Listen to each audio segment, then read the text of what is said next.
Au moment du diagnostic, en fait, les pneumologues expliquent très bien que c'est une maladie progressive. Les deux symptômes les plus importants sont l'essoufflement et la fatigue. Donc en fait, on comprend très vite que si on ne fait rien, en fait, l'essoufflement va augmenter, la fatigue va augmenter. Donc en fait, il y a deux options à ce moment-là. Soit on n'accepte pas bien la maladie, on ne réagit pas, et dans ce cas-là, on va se laisser aller, et puis on va rentrer dans ce cycle, et la maladie va s'accélérer. Ou alors on décide de faire quelque chose, et dans ce quelque chose, il y a bien sûr l'activité physique.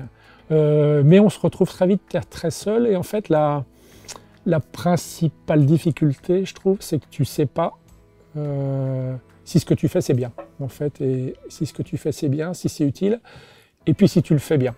Donc je suis allé chercher sur internet et c'est comme ça que j'ai trouvé le programme FPMOA de Ciel Bleu qui propose des exercices réellement adaptés à la fibrose pulmonaire.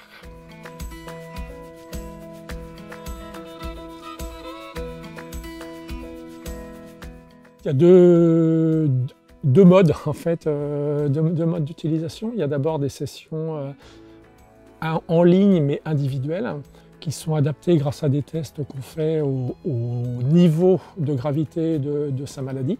Elles ont l'avantage en fait, c'est que tu peux les faire tout seul un petit peu quand tu veux. Il y a un deuxième mode qui a été ajouté à la plateforme, qui sont des sessions en live avec un coach. Et en groupe. Donc on voit le coach, et le coach nous voit tous les participants. En général, c'est des petits groupes d'une petite dizaine de personnes. Donc il va pouvoir nous montrer les exercices qu'on a à faire.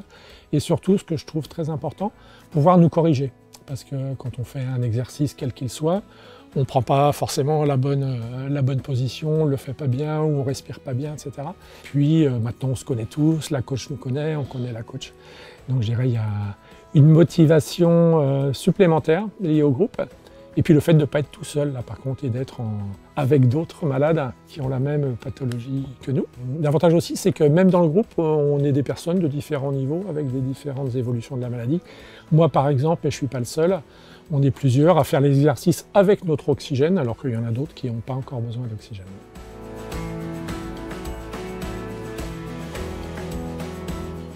Bon, les bénéfices, ils sont multiples.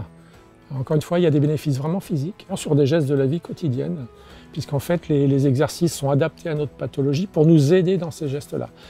Par exemple, la montée des escaliers, qui est extrêmement difficile, porter des charges, pas comme par exemple descendre les courses du coffre de sa voiture pour les ranger. Je pense aussi au fait d'être capable de se relever quand on est au sol, se mettre au sol, se mettre à genoux pour ramasser quelque chose, se relever.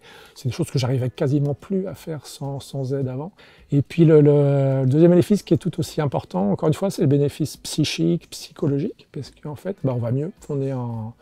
Quand on est en meilleure santé physique, on est moins fatigué, on se sent mieux. Et d'une manière générale, ça fait du bien au moral. Voilà, donc c'est surtout à ne pas négliger ce côté, ça fait du bien au moral aussi. Je pense vraiment à des balades qu'on aime bien faire avec mon épouse sur le bord de l'océan, en mauvaise condition physique et sans les exercices d'activité physique. En fait, arrivait un moment où je n'étais plus capable de le faire parce que trop fatigant de marcher dans le sable. Il y a une petite dune à franchir au début qui est difficile. Et grâce à l'activité physique, en fait, ça m'a redonné une condition physique, quelque part, suffisante pour le faire.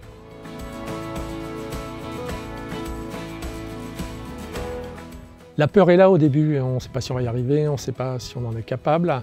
Moi le premier, avant de me lancer, j'avais un travail très sédentaire et je faisais quasiment pas d'activité physique. Donc si j'ai un conseil à donner, c'est vraiment effectivement d'oser se lancer tranquillement, puisque c'est adapté. Et puis de persévérer, il faut y aller doucement, il ne faut pas se dégoûter. Très vite à ce moment-là, une fois qu'on est lancé, on en prend l'habitude et on en ressent les bienfaits. Ça devient même presque un besoin, c'est un peu comme les gens qui font beaucoup de sport. À un moment, on devient presque accro à ces séances d'activité physique.